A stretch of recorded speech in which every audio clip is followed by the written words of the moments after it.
வாங்க நம்ம இன்னைக்கு ஒரு வேட்டைக்கு போயிட்டு வந்துடலாம். அதாவது ஒரு ஆளை இவர் பிடிக்க போறாரு கடலுக்குள்ள நிறைய பிடிக்க பார்க்குறாரு. பார்ப்போம் எஸ் பிடிச்சிடாரான்றத நம்ம பார்த்துடலாம். எஸ் பிடிச்சிட்டாரு. எஸ் அடுத்து வேற என்னென்ன கிடைக்குதுன்றத பார்ப்போம். பாருங்க, மண்ணுக்குள்ள நம்மளுக்கு மணல் மட்டும்தான் தெரியுது, ஆனால் மண்ணுக்குள்ள என்னமோ இருக்கு. என்னன்றத பார்த்துடலாம்.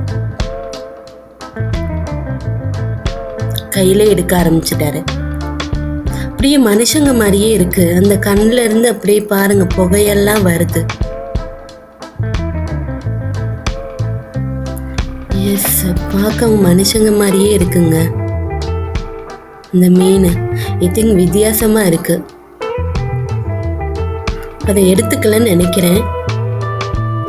அடுத்து ஒரு மீனை பார்க்குறாரு. எஸ், அந்த மீனை பிடிக்கிறாரான்னு பார்ப்போம். பிடிச்சிட்டாரு. எஸ், வித்தியாசமான மீனாக இருக்கு இங்க இருக்கிறது. பாருங்க, அவரை பார்த்தோன்னே எல்லாமே போய் ஒளிஞ்சுக்குச்சுக்க. ஏதோ ஒரு நண்டை பார்க்குறாரு, நண்டை பிடிக்க பார்க்குறாரு. எஸ், பிடிச்சிட்டாரு அந்த நண்டையுமே.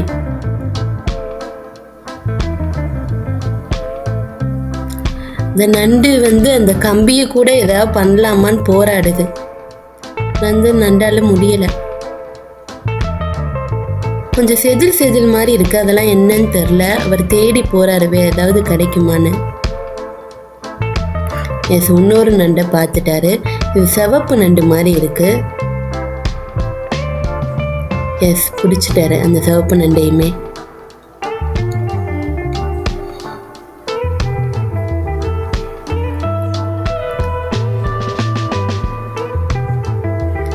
வேற என்ன பார்க்குறாரு? எஸ், அதே மாதிரியே மணலுக்குள்ள என்னத்தையும் கண்டுபிடிச்சிட்டாருங்க. இந்த வாட்டி என்ன கிடைக்குதுன்னு பார்த்துடலாம். நண்டு தான்.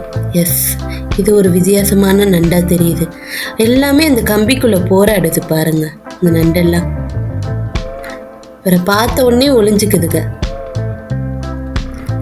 திருப்பியும் ஒன்றை பார்த்துட்டாரு மண்ணுக்குள்ள.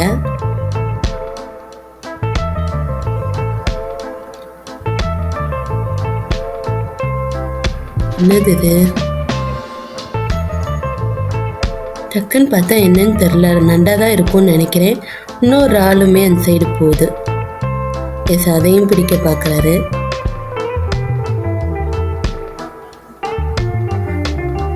விட்டுட்டாருங்க. இவர்கிட்ட விட்டது இது மட்டும்தான். எஸ், அவரால் பிடிக்க முடியல. அதுல வேற எது பார்க்க போயிட்டாரு. எஸ், நண்டு மாதிரி இருக்கு. அதையும் பிடிக்க முடியுதான்னு தெரில. பிடிச்சிட்டாருன்னு நினைக்கிறேன். எஸ், கையால பிடிச்சிட்டாரு. எஸ்.